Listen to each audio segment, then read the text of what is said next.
咁點解我會開始畫真筆？臨近畢業創作，譚偉平老師咧就同我哋每一個人傾翻，我哋 as 一個 artist 去創作嗰條路應該係點咧？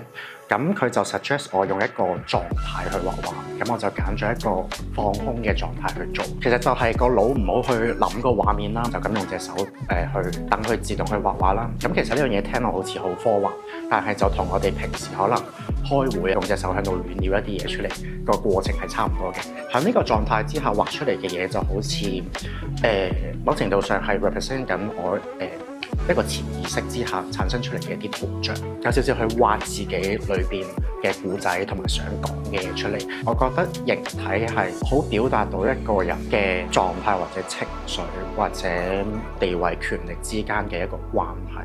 咁所以我就用咗呢一個方法去將我想講關於身份關係呢啲嘢去呈現出嚟。我通常做作品嘅時候，我係會聽住一啲我已經睇過嘅電視劇集去做。某啲劇我已經重複聽咗好多次啦。例如我和僵屍有個約會，我係睇咗真係差唔多超過100次。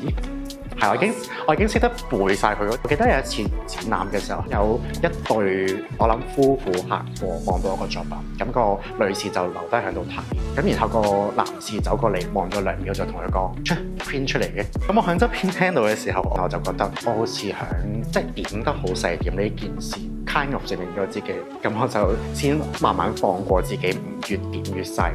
我係 Bosco 羅嘉納 L702。